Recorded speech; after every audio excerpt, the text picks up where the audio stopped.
What's up, y'all? This be your boy Scotty, and you're watching my review on The Real Housewives of Atlanta, Season 5, Episode 5.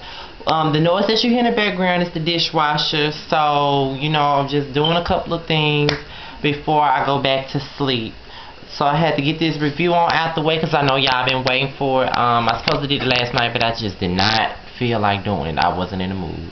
But I know y'all been ready for me to do my review because after that last video I did, y'all need my my funny reviews, because that last review I did was very serious, you know what I'm saying? And thanks you guys for watching the last video and leaving your comments. I've read every single one of them, even if I didn't respond to all of them. Just know that I read every last comment, and I really do thank you guys for showing me some support and just letting me know your opinion.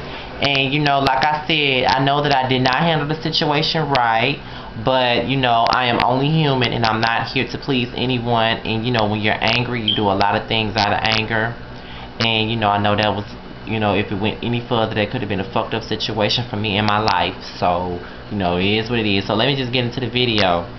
Okay, it starts off with Kim, of course, and her and the kids go out for pizza, and they talk about the townhouse and how they are so happy to be in the townhouse. Really? You happy to be back in the townhouse, Kim? You were just bitching about being in the townhouse, but now all of a sudden you so fucking happy to be, back in the townhouse, and you can get out of your dream home quick enough. You know what I'm saying? Bitch, please. Like, you just full of it. You know what I'm saying? Like, girl, you know that you never wanted to leave, and you never wanted to go in the damn townhouse. What's so special about it now? You know what I'm saying? Like, why you so happy to be, in the townhouse now? You know what I'm saying? Girl, bye. You know what I'm saying? Get the fuck out of here. And, they got to talking about, Kim and the baby, and, they get to having a conversation on whether Ariana or Brielle were playing or not. It's just so fucking boring. And who really wants to see a whole show sitting around Kim and Croy and them damn kids, them damn trailer trash ass kids? Like, who really want to see that? Because I know I don't want to see it. And I'm just too glad that this was Kim's very last episode of the season. You don't understand how much joy it brings to my heart to know that that bitch is gone. Like, that bitch has really set me off this season. She has really made me look at her wrong, all the way wrong. This bitch is out of control. And she really pissed me off due to the simple fact that, she seems, ever since she done got with Croy, not only has she become boring, but that bitch has become self-righteous as a motherfucker ever since she's gotten involved with fucking Croy. You know what I'm saying? And I really just don't understand why the fuck she thinks that she's so above somebody because she got a man and got married. Bitch, you was fucking a married man for years. So just because you got a man of your own now doesn't make you any better than the rest of them. Now, I shitted on Nene for acting like she was above everybody, which she was acting like she was above everybody last season. But bitch, it's your turn. Stop acting like you above everybody just because you got Croy with his funny looking ass. Like, get the fuck out of here.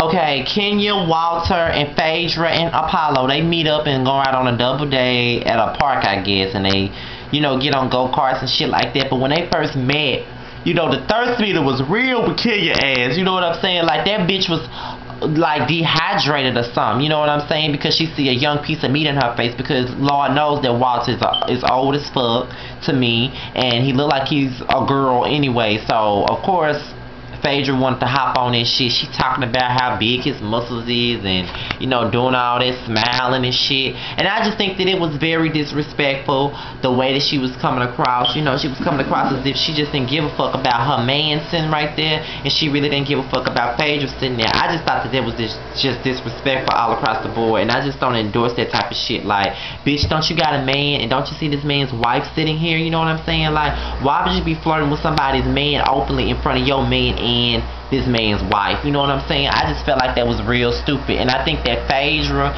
should have called that bitch out and should have just told her not to be flirting with her damn man, because the shit that Kenya was pulling was very disrespectful, and that's an ass whooping. So I'm just saying, Phaedra, you really should have called that bitch out. I know you want to be, you want to be classy and shit, but in certain situations, class is not needed. Stomp a bitch out. That's how I feel.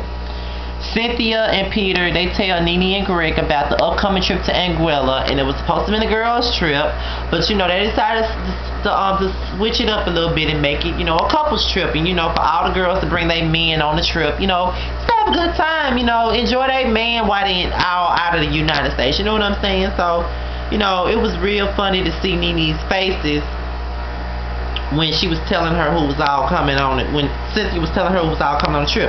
Now, I don't know what it is about Cynthia. Her whole vibe has changed with me, because for the last 2 seasons, I have been dogging Cynthia the fuck out, especially last season, because I feel like she was all up Nene's ass. But now it just seems like she's got a new feisty side to her, and as much as I can't stand Mania more, I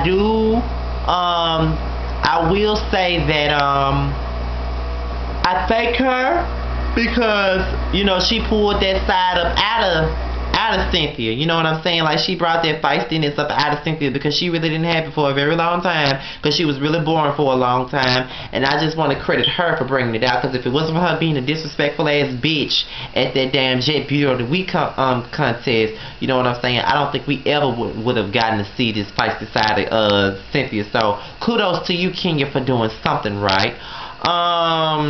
Porsha and Cordell, they go to the doctor because Porsha had a miscarriage 6 months prior to filming that scene.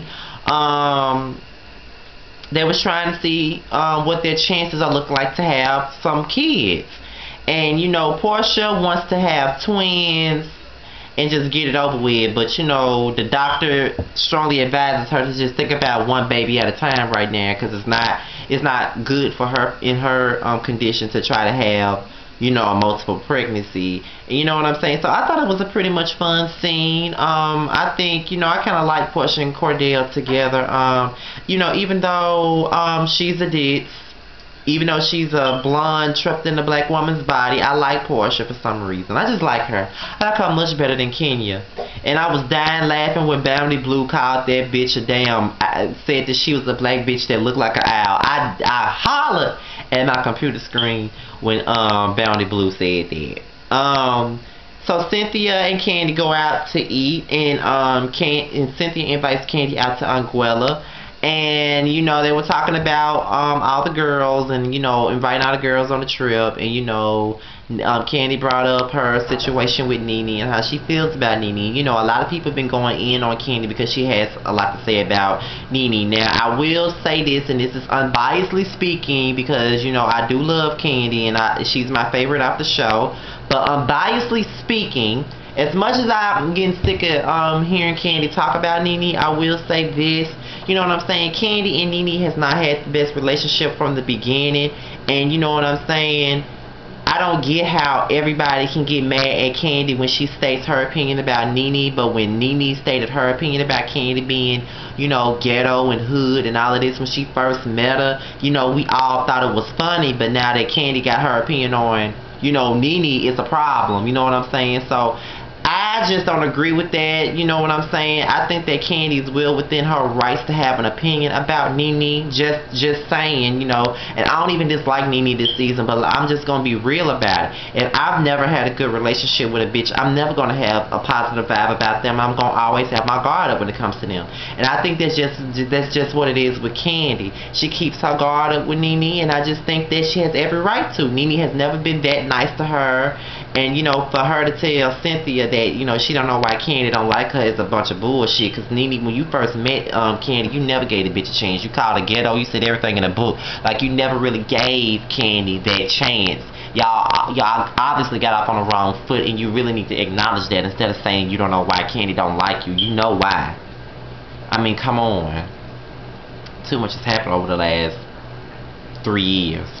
But yeah, that's all I gotta say about that. You know, you know, I'm just saying, I'm not trying to take up for Kandi, but I understand her position when it comes to Nene. Her and Nene has never had the best relationship, so I don't see why y'all think that everything she says about Nene can. But you know, that's what I don't get about a lot of Nene fans. They think that everybody's supposed to like everything that Nene does, and that's just not possible because she has a tendency of saying a lot of shit too. You know, she can say her opinion all she wants to about people, but when somebody states their opinion about her, it's a problem for her. her and her fans. I don't understand that, but you know, it is what it is. I could give a fuck, really, because you know I'm gonna say what the fuck I want to say. So, you know, that's how it is. And I'm saying this unbiasedly speaking, because like I keep trying to say, you know, I love Kandi, but I understand her position, because I be in that same position with people that I've never had a great relationship with, and that's just what it is.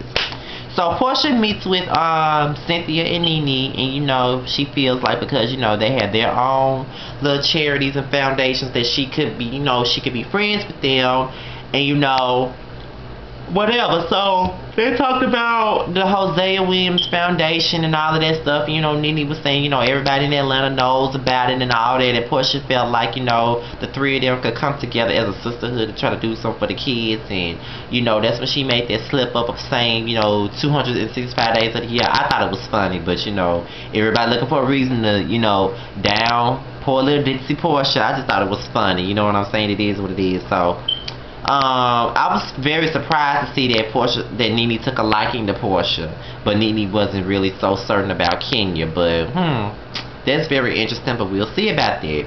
All the girls confront Kim at brunch, and that was the scene. That was the scene that I have been waiting for. You know what I'm saying? My thing with Kim is that, bitch, if you don't want to go out on a trip, if you don't want to go to Anguilla with these hoes, just say that, because that's basically what it is. You think that you're too much to go out on a trip with a bunch of niggas, just say that, you cracker-jack bitch. You don't want to go out on a trip with them, just say that. You ain't got to keep making up all these excuses. You don't have to keep trying to say, well, my doctor said, and all of this bullshit, bitch. Like, sit your cracker-jack ass down. If you don't want to go on a trip with these hoes, just say that. And I just feel like she was just full of shit.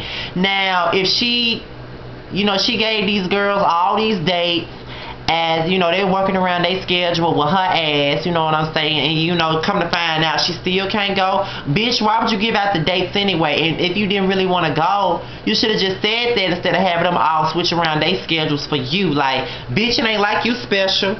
You know what I'm saying? I think it was nice enough for all of them, including Nene, to switch her damn schedule around just so you can be able to go on a trip. But, you know, for you to say you ain't going on a trip, but then you already going on one the same time they going on one, Kim, sit your ass down. I have never been so happy to see a bitch leave for a day in my motherfucking life. I am so glad that you're leaving, and it don't make no sense. Bitch, she take you, your crackjack husband, and your trashy ass kids and go on somewhere, because I would not be watching your spinoff. I didn't watch Tardy for the Wedding when it came out, so don't expect me to watch this bullshit. You know what I'm saying? So, bitch, have a seat. I'm glad that your ass is leaving. And then, you know, another thing that really rubbed me the wrong way is when I watched Watch What Happens Live last night, when she made the comment, you know, after Eddie asked her was she cool with any other women, and she gonna say no, and then when it came down to Kandi, she was like, it really bothered her because of the name Cash, and you know, Kandi said she stole the name Cash. Bitch, really? That's what bothered you? Kandi should have been stopped fucking with you a long time ago, bitch. You used her for Tardy for the Party, never paid her the money for it. Then you was talking shit about her house and saying that it was in the ghetto, basically hating on her for having her damn house. So if anybody should stop being friends with anybody, it should have been Kandi stop being friends with you. You mean to tell me that you're allowed to say what the fuck you want to say? But when it come down to you, a bitch can't say shit about you. Kim, sit your motherfucking ass down. I'm so over you and I'm done with you. With that being said, this is my review of the Real Housewives of Atlanta. Make sure you follow me on Twitter, www.twitter.com/MrStillStanding without the G. Ask Scotty, email at MrStillStanding@yahoo.com. On Instagram, me at King of the South 23. My next video will be the Basketball Wives LA. And I'm out of here, you guys. Peace.